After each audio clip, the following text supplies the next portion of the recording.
군대에서 기다리신 하나님. 신병 훈련을 마치고 육군단 특공연대로 자대 배치를 받았다. 당시에는 군복이 국방생 민문이었는데 우리를 데리러 온 장교는 특전사 비슷한 얼룩무늬 군복을 입고 있었다. 정말 인생 안 풀리는구나. 매일 아침마다 운동장을 돌고 태권도를 하면서 다리를 찢고 산악구보를 했다. 아침에 점호를 하는데 갑자기 일직사령이 군화를 한쪽만 신고 나오란다. 나가자마자 운동장을 돈다. 정말 돌 것 같다. 일직사령이 한참 후에 일장훈시를 한다. 지난밤에 화장실 바닥에 휴지가 떨어져 있었는데 누가 그렇게 했냐고 나오란다. 기가 막힌다. 사격장에 갈 때마다 난 생각했다. 탄창을 나누어주는 하사관을 붙잡은 뒤 탄창을 모조리 빼앗아서 탈출을 하는 거다. 서울까지만 가면 되는데. 우연히 이런 생각을 고참한테 말했더니 깜짝 놀란다. 그 고참은 영창에 여러 번 갔다 온 사람이라서 나를 이해해줄 줄 알았는데 아니었다. 지금은 내가 그때 왜 그런 생각을 했는지 이해하기 어렵다. 당시 난 정신과 치료가 필요했는지도 모른다. 10대 때도 광주 시내에 나가는 것을 매우 싫어했다. 시내만 나가면 불을 지르고 싶다는 생각이 들었기 때문이다. 그래서 광주에서 학교를 다니는 동안 시내에 나간 횟수는 손으로 꼽을 정도다. 화려한 쇼윈도나 행복한 사람들을 보면 알 수 없는 분노가 내 속에서 올라왔다. 불을 지르고 싶었다. 세상을 바꾸고 싶다고 생각하는 만큼 내 안의 분노도 커졌다. 내 안에는 불이 있었다. 분노의 불이. 얼마 후 우리 부대가 북한 경보경대대와 대응하기 위해 전방에 들어가게 되었다. 나는 GP에는 들어가지 못하고 중대장과 함께 GOP에 남았다. 정확한 이유는 알 수 없었지만 행정병이 아닌 내가 GOP에 남게 된 것은 아마도 전남대 재학 중 운동하다 온 경력 때문인 것 같았다. GOP 생활은 힘들었다. GP로 식재료를 보내고 늘 생선이나 음식물을 나누고 날라야 했다. 그리고 시간이 남으면 사격 연습을 했다. 특전사 출신인 중대장과 중대 행정병 몇 명이 사격 훈련을 했다. K1 소총은 성능이 좋지 않다. 10발을 쏘면 7발이 최선이다. 사격이 끝나면 빗나간 3발 때문에 재래식 화장실에 오물이 내려오는 도랑을 포복으로 올라가야 한다. 심지어는 구덩이에 묻히기도 한다.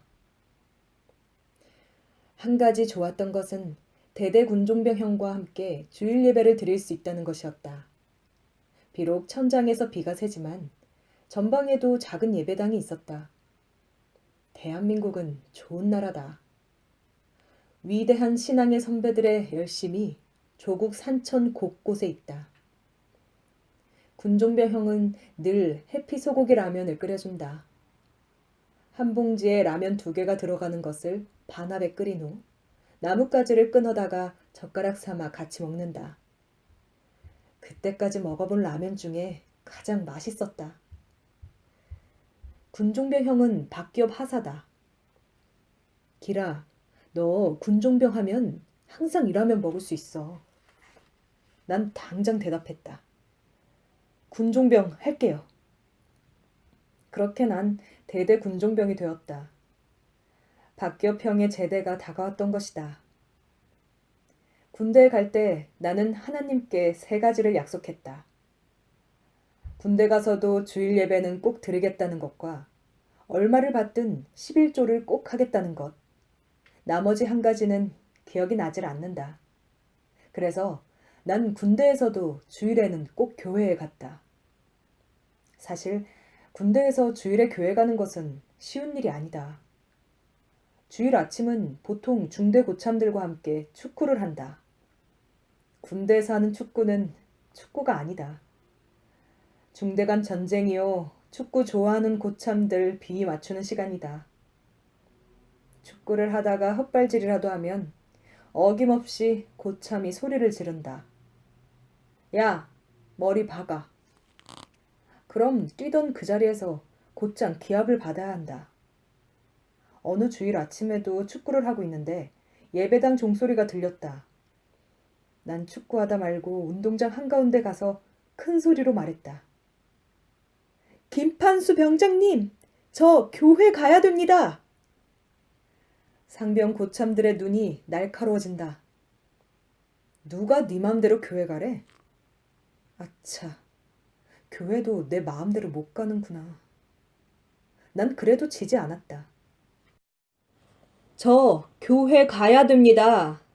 김판수 병장이 말한다. 야, 보내. 그 후로 주일에는 교회에 갈 수 있게 되었다. 알고 보니 김판수 병장은 크리스천이었다.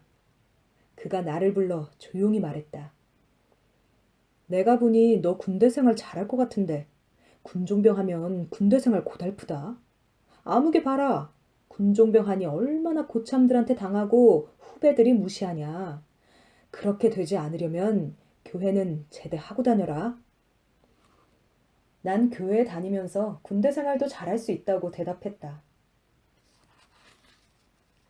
그리고 전방에서 나오자마자 강훈련이 시작되었다. 그동안 전방에서 근무만 섰다고 일주일 내내 유격장에서 구르고 밤을 새워 걷는 훈련을 한다. 특공대 훈장을 메고 밤새 걷는다. 처음에는 산에 오르는 것이 힘들다. 그러나 나중에는 산에서 내려오는 것이 더 힘들다. 내려올 때 무릎이 너무 아프다. 고참들은 시간이 갈수록 군장의 무게가 가벼워진다. 주로 식자재들로 군장을 꾸리기 때문이다.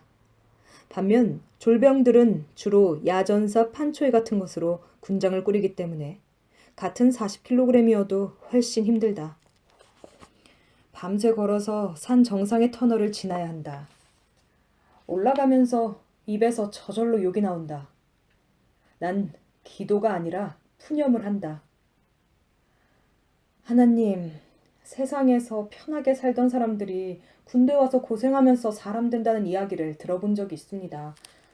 그런데 저는 세상에서 결코 편하게 산 사람이 아닙니다. 제가 군대에서까지 이렇게 살아야겠습니까? 중대장이 내게 플래시를 비추며 욕을 해댄다. 난 제정신이 아니었다. 다행히 낙오하지 않고 부대로 복귀했다. 정비하고 쉬고 있는데 오후에 일병 이하 모두 집합이란다. 다음 주부터 3주 동안 공수훈련을 실시한다는 것이다. 다리에 힘이 풀리고 욕할 힘도 없다. 저녁 예배를 드리고 올라오는데 눈물이 난다. 난 탄식 같은 기도를 했다. 하나님, 한 번만 봐주시면 안 되나요?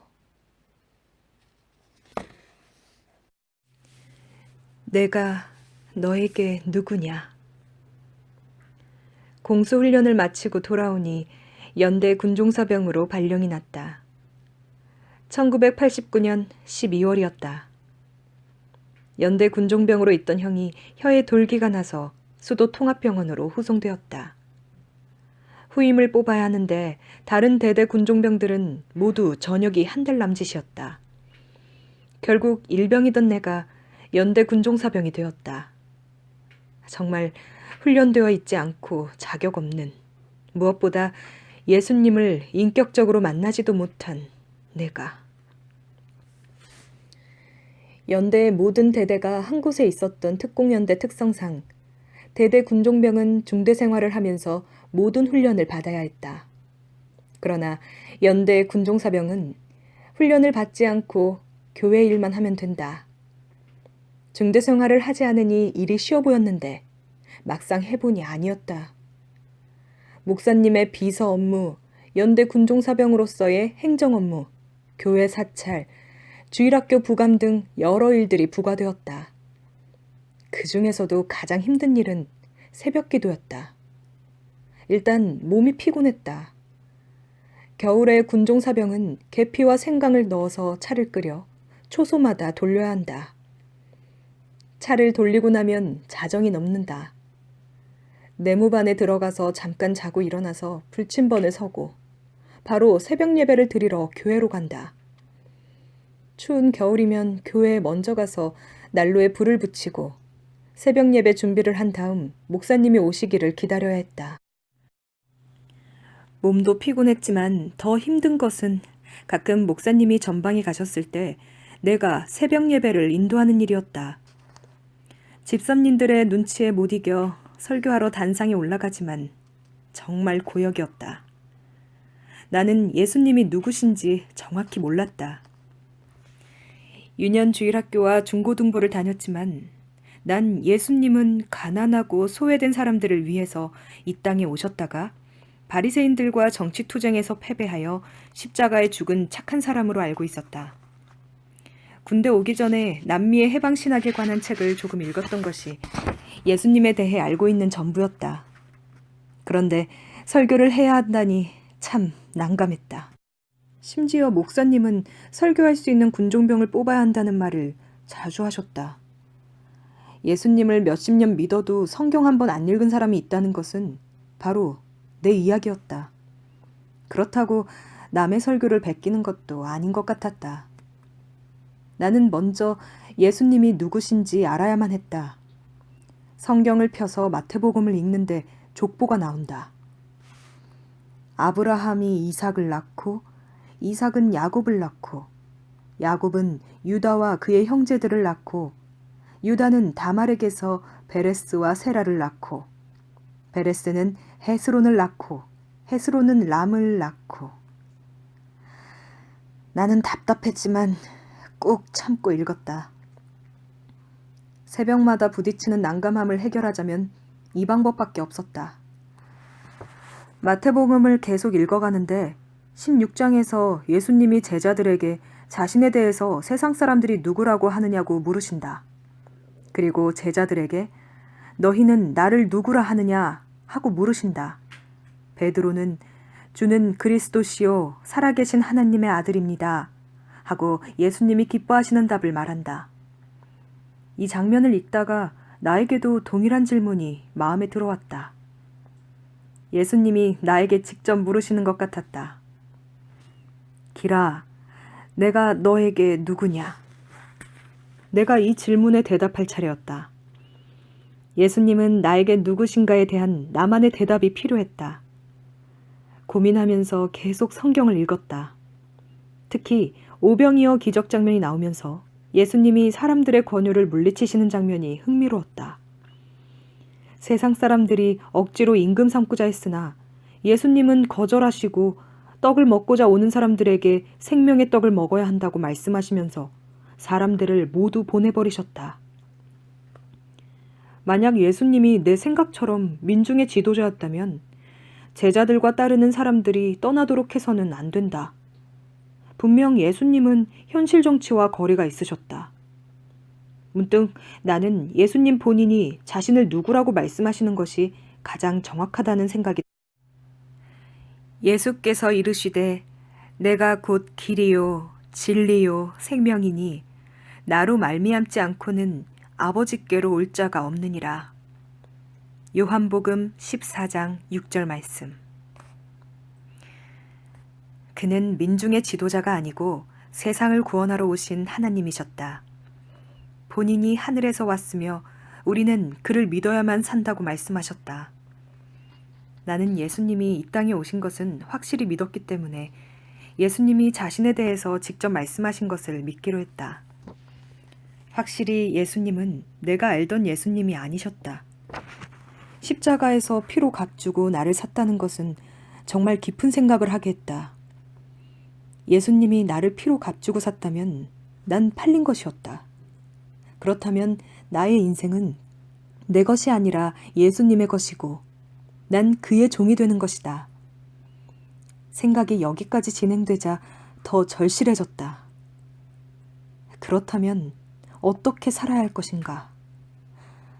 고민이 더 깊어졌다. 무언가 내 인생의 방향이 달라지고 있다는 느낌이 들었다. 내 마음대로 할 수 없는, 나를 이끄는 어떤 힘을 느끼고 있었다. 예수님이 내 인생의 진짜 주인이 되신 것이다.